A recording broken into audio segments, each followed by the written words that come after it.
किसी से सच्चा प्रेम होना शुद्धता और दिव्यता का प्रतीक है।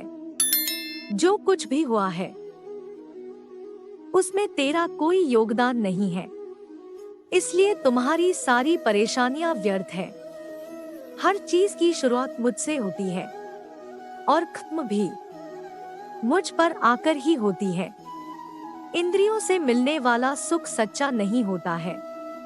इंद्रियों का सुख पहले तुमको अमृत की मिठास देगा, लेकिन बाद में तुम्हारा विनाश कर देगा। तुम अपने जीवन को सार्थक बना सकते हो, लेकिन इसके लिए तुम्हें मेरी शरण में आना पड़ेगा। अगर तुम्हें मेरी बातें अटपटी लगती हैं, तो तुम्हें अपने नजरिए को बदलने की जरूरत है।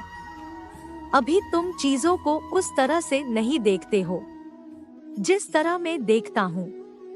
अगर एक बार तुमने मुझ पर विश्वास कर लिया तो तुम्हें जीवन में कभी निराश होना नहीं पड़ेगा।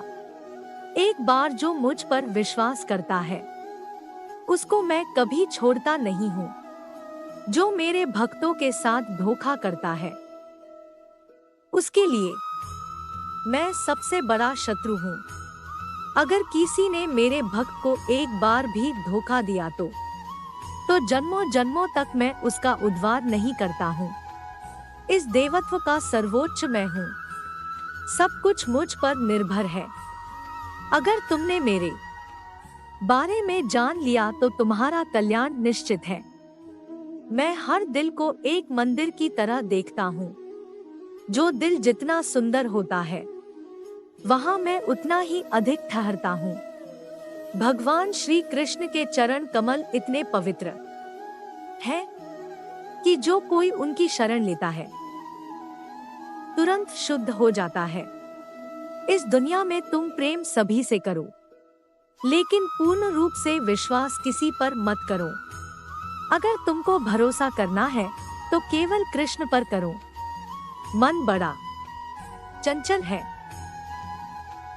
इसलिए अपने मन को स्थिर रखो। उसको कभी व्यथित मत होने दो।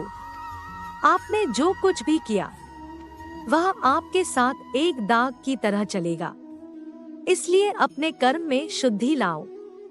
बुरे विचार मन को दुखी और परेशान कर सकते हैं, लेकिन जब आप कृष्ण में विश्वास करते हैं तो कृष्ण स्वयं आपकी सब परेशानियां दूर करने आते हैं। मैंने अभी तक तुम्हारे शरण में आने के प्रस्ताव को स्वीकार नहीं किया है, क्योंकि तुमने अभी तक पूर्ण रूप से समर्पण नहीं किया है। जब तुम शुरुआत करोगे तो स्वाभाविक रूप से तुमको असफलता मिल सकती है। कई बार तुमको गिरना भी पड़ सकता है, लेकिन इसका मतलब यह नहीं होना चाहिए कि तुम उस काम को करना छोड़ दो। एक समय आएगा जब तुम परिपूर्ण हो जाओगे और तुम्हारे सभी काम सफल हो जाएंगे। इस काम में मैं हमेशा तुम्हारे साथ खड़ा रहूंगा। मैं तुम्हारे हर छोटे बड़े कर्म में साथ दूंगा। तुम्हारा जो दिल करे उसको करो, लेकिन नम्रता और सरलता के साथ करना, अहंकार के साथ नहीं। एक उपहार तब शुद्ध होता है जब उसको सच्चे दिल से सही व्यक्ति को सही समय पर दिया जाता है और बदले में कोई दूसरी उम्मीद नहीं करते हैं।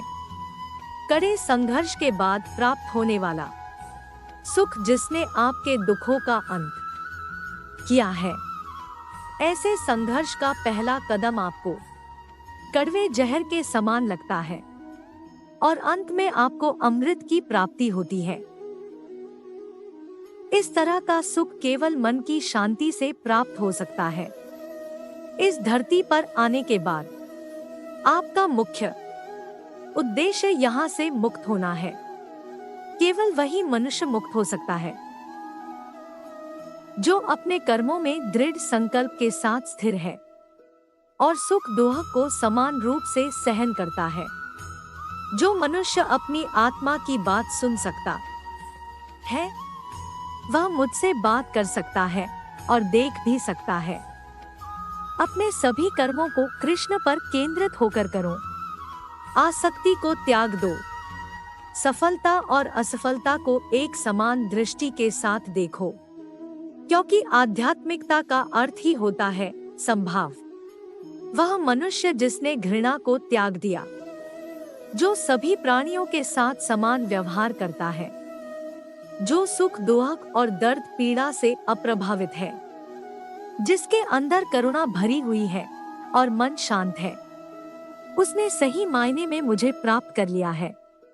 यही वह मनुष्य है जिसको मैं सबसे अधिक पसंद करता हूँ।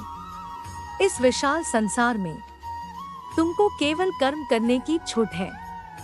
इसके अतिरिक्त फल की इच्छा और स्वार्थ सब निरर्थक है।